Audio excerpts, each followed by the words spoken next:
Blockchain Solutions. We're a fintech company based out of here in Chicago, and this is our solution.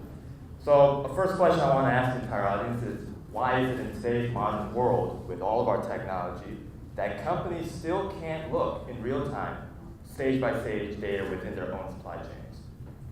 So we here at Switch Blockchain Solutions are committed to developing decentralized solutions for supply chain logistics. We as a company are striving to ensure that our modern platform is allowing for enhanced transparency, maximized efficiency, and ultimately is promoting the decentralization of data in today's global world.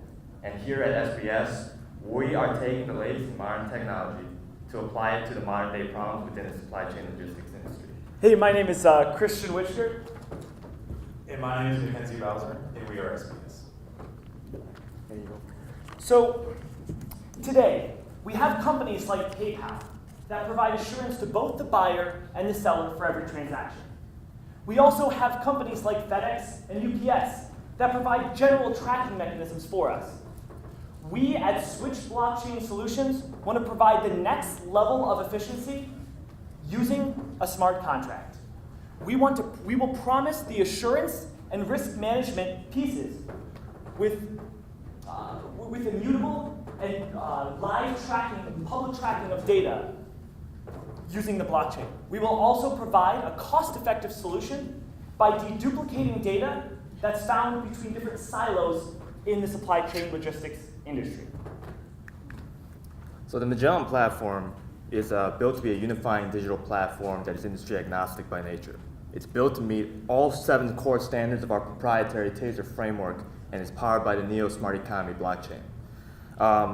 With the Magellan platform, we're providing a means for companies and all companies within a supply chain to be able to share an integrated system for a complete end-to-end solution for supply chain logistics. So as in line with Magellan's core principle of industry agnostic applicability, the TASER framework is a systematized set of core standards that we must have all deployed solutions meet, regardless of the scale or scope of the company that is using it. As a layered platform, Magellan is designed to allow companies easy accessibility to interact and integrate existing systems with blockchain technology. Regardless of their logistics needs, companies should be able to use Magellan directly with guaranteed immutability, executable smart contracts, and ultimately greater efficiency of their own business processes. A major, if not the biggest inefficiency in the supply chain today is the siloization of data in these links. We are able to take this proprietary data in each link and guarantee the security, accessibility, and privacy. In other words, with Magellan, data from these silos can be managed real time, anywhere across the globe, in any aspect of the supply chain. So why have we chosen Neo for our solution? As an active contributor to the Neo blockchain, I can personally attest to the speeds capable in the distributed Byzantine fault tolerance consensus mechanism found in Neo. It is possible to achieve up to 10,000 transactions per second with Neo. In addition, Neo is a great solution for the enterprise, as smart contracts can be written in .NET, Java, Python, and C#. Here is one potential use case for our solution. Governing bodies and distributors need to confirm authenticity of their product from site to site, not only for compliance reasons, but for customer faith as well. Currently, there are many pain points in a potentially perfect paradigm, with the root cause being leaks in the supply chain with that. States are legalizing medical and recreational cannabis with every election cycle. Compliance in this vein is also evolving on a day-to-day basis. With the amount of money that consumers are spending and the amount of taxes that are being recouped growing exponentially year by year, there needs to be a set standard of safety for these supply chains. We at SBS can secure these. That seemed a little bit light on details. How are you going out and beat Deloitte's supply chain platform? I'm sorry, could you say the last part of the question? How do you plan on beating Deloitte's supply chain platform? Deloitte's supply chain platform? Yeah. Well, and here at SBS, one of the main focus that we do is that we custom tailor our solution. So if we could go back to the system platform right here, the primary layer that's front end, that we call it, that companies interact with, is divided into 4 segments. That is the data API, a mobile application, a desktop web portal, and ultimately the data API will allow integration for third-party hardware such as inventory scanners. And what we do is we are able to custom tailor this part to meet the needs of any company directly. And so when we're talking about like companies like Deloitte, their focus is on an international level, on a much more global level. For us, the startup, we're focusing on a regional basis, company by company within our region, and expanding outwards. Cool, thank you. Yes, sir. I was very impressed with the throughput you were talking about, 10,000 transactions per second. Yes. Is that vaporware or is that in reality? That is, so NEO can promise, due to the block sizes and this consensus mechanism, it's possible to achieve up to 10,000 transactions a second. That is not currently on the mainnet. That is not currently possible. Once, in the coming months, they would like to reduce, they would like to speed up the time. So currently it's every 20 to 30 seconds.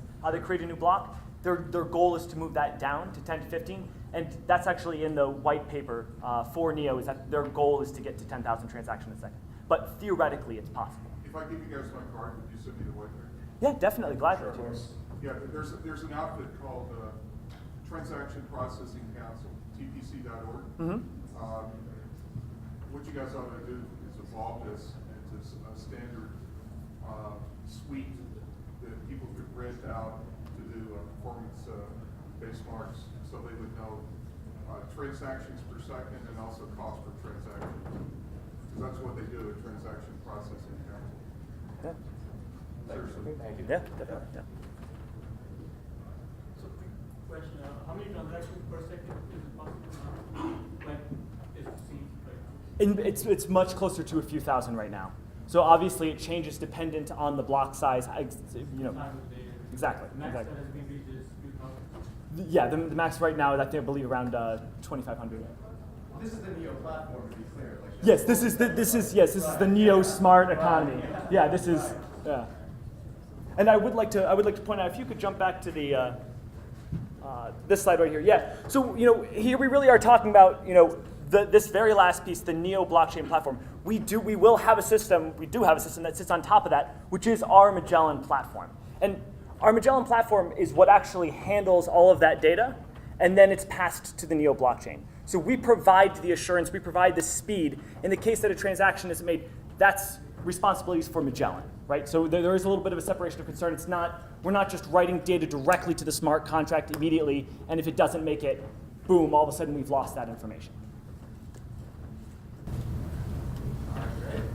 One last question. Yes. Could you speak to some of the current standards as far as recording data in the cannabis industry, and then actually taking that raw data and turning it into actionable insights that can improve efficiency, cost effectiveness? Could you speak a little bit towards that current standard or precedent, and how SBS might be able to improve the current standard? In terms of medical marijuana and medical cannabis, in this country at least, there's no federal guidelines. It's very bare bones right now. It's done on a state-by-state basis for the most part. There's a movement in works called the STATES Act that is a bicameral, bipartisan legislation trying to increase that level of, adoption between states on a federal level. In terms of I know you mentioned the recording mechanisms for data. Those are all handled by companies operating within states individually.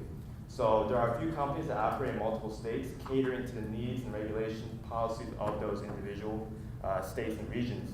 But in terms of baseline standard on a national level or on a federal regulatory level, those regulations are very vague right now, and you'd have to find detailed information based on individual states and their individual laws and policies about medical or recreational marijuana. Can you repeat the second part of that question, please? Sure. So, my question being really, what's the value-added proposal? What is it that SBS can bring to the table as far as data insights, versus companies that currently might be trying to, help this supply chain vertical? Okay, yeah, for sure. So what we'd be able to do is we'd be able to roll out a custom tailored solution from A to Z across the supply chain to see if there's any inefficiencies in the supply chain. After speaking to a number of people in this industry, the track and trace and the seed to sale records that are out there have a lot of holes in them, and the government regulations really don't like holes in their audits. So if we're able to track everything from A to Z and put it on paper, we'll be able to then increase the efficiency of everything in their supply chain. Awesome. Thank you, gentlemen. Thank you for your time. Thank you.